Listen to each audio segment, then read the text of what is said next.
Hey everybody, hope you all are doing alright. So, there is therapy in good charity work. There is also a redeeming factor, karmatically.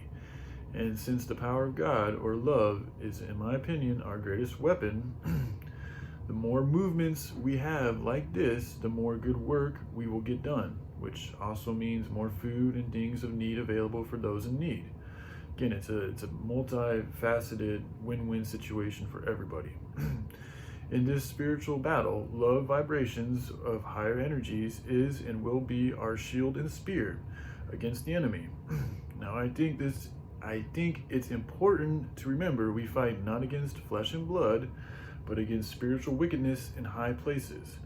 So when it comes to war with this foe, guns and tanks and things like that are probably more like kids' toys to these evil witches and warlocks.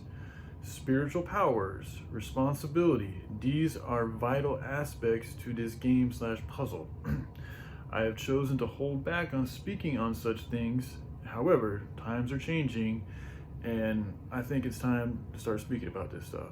And the key to these powers is all about, in my opinion, good or bad responsibility.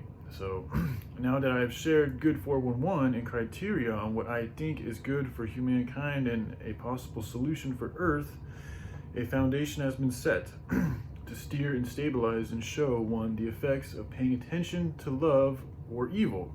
Now we see what happens when we pay attention to an evil society, and now we have the opportunity to show and improve what happens when we pay attention to a loving society or a good society. Our foe practices evil arts of death, deceit, disgust, etc., etc., etc., and pushes these patterns out on us with propaganda, music, drugs, which are all forms of propaganda essentially, etc., etc. And we absorb and radiate that information to a greater or lesser degree based on how aligned we are with these lower things. I think this also has to deal with how demons or evil spirits are able to get into people. And then, if you do one sin, or you pick up one sin, or you go into another sin, a lot of times it perpetuates into other sins. That's also why, the term marijuana, it's not so bad, but it is a gateway drug. And as one who's gone through the whole drug game, I can agree, it is. You smoke some weed and you roll with that for a while, and then your mind starts thinking about other things. I can see how it's the same thing with sin. Whatever, you guys can use your imagination to see how that works. So just as one good deed can lead to another good deed, so can one sin lead to another sin. So again, these cities are also giant satanic poisonous batteries for the beast. And I think that they do feed and empower evil's sway over humanity.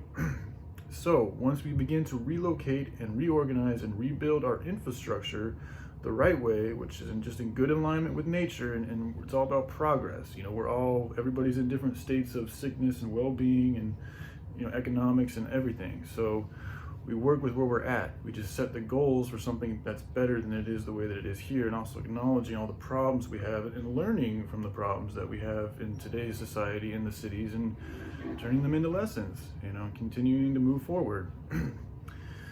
So, and all these things we can and will start shifting, and the power from these evil cities into good ones, and so we can start to transmutate all of this bad energy and all these bad, poisonous, toxic cities and sites into good cities and sites, and learn the lesson. And I think by doing all of this will help teach us good responsibility, so that we can then start training into superpowers and getting our chi and stabilizing ourselves and learning how to work with energy on a more intimate level.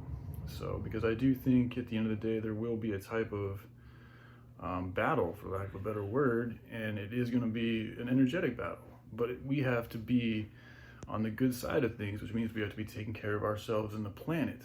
That's why these people are so powerful, because they know who they are and they're practicing who they are each and every day, and they're getting us to be more like them, which takes away from our good powers. So that's why we go back to doing the good work.